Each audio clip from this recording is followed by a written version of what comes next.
மே 4ஆம் தேதி தேர்தல் முடிவு வரப்போகுது. நம்ம நாம் தமிழர் கட்சி சீமானோட மனநிலைப்பு எப்படி இருக்கு? அண்ணனோட நிலைமையை நினைச்சாலே ரொம்ப பாவமா இருக்குங்க. எப்படிதே ரிசல்ட் வரப்போகுதுன்னு பயந்துகிட்டு இருக்காரு. இந்த நிலையில இவங்க வாட்டுக்கு வந்து எக்ஸிட் போல்டு கருத்து கணிப்பு அப்படின்னு சொல்லி உன்னை விட்டாங்க.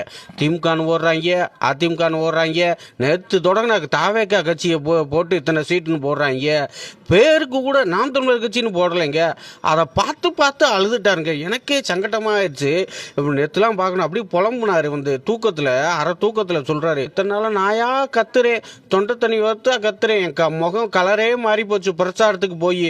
என்னைய மாதிரி வெயில்ல நின்று எவனாவது பிரச்சாரம் பண்ணானா, கொட்டு மலையில எவனா நின்று பிரச்சாரம் பண்ணானா, நான் பண்ணினேன், தெரு தெருவா போனேன். ஆனா என் பேரை, என் கட்சியை, நாம் தமிழர் கட்சி 12 சீட்டு, ஒரு சீட்டு சும்மாவாவது நாம் தமிழர் கட்சின்னு போடுவாங்க, போடாம இருக்காங்க, மற்றவைன்னு போடுறாங்க. அழுது குமிக்கிறாருங்க. நைட் ஆனா போதும் அப்படியே ஒரு மாதிரி ஆயிடாரு. சாப்பிட்றதே இல்லை. ஆமக்கறி அண்டாக்கறின்னு போட்டு வெளுப்பாப்புல.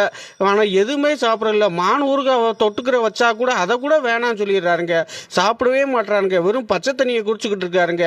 தயவு செய்து இனிமேலாவது இந்த கருத்து கணிப்பு இது பண்றவங்க, செய்தி நிறுவனம் கருத்து கணிப்புல தான் அவன் பேரை போடல, நாம் தமிழர் கட்சி பேரை போடனா செய்தி நிறுவனமாவது போட வேணாமா? ஏன்னா எத்தனை பேட்டியை வந்து எடுக்கிறீங்க. சீமான் எந்த கருத்து கேட்டாலும் பதில் சொல்லுவாரு, சளைக்காம வாய்கிலேயே பேசுவாரு. அதுக்காவது உங்க செய்தி நிறுவனத்துல திமுக அதிமுக தாவேக்கான்னு போட்டு நாத்தாக்கான்னு போட வேண்டிய மனச்சாட்சியே இல்லையா அவங்களுக்கு? வேதனையா இருக்குங்க. எத்தனை பேட்டி எடுத்திருப்பீங்க, அவரை கண்டென்ட் ஆக்கி எவ்வளவு குளிர் அஞ்சிருப்பீங்க. அந்த விசுவாசத்துக்காவது நாதாக்கா அப்படின்னு சொல்லி போட வேண்டியான அதை கூட செய்ய மாட்டேங்களே. அதே எங்க மனசு அவர் வேதனைப்பட்டிருக்காருங்க. இதுல நான் வேற நைட்டு அரை தூக்கத்தில் இருக்கப்பெல்லாம் போய் சைமன் செபாஸ்டியன் எனும் நான் அப்படின்னு நீங்க முதலமைச்சர் ஆக போறீங்கன்னு அப்படின்னு சொல்லி வேற வச்சுட்டேன்.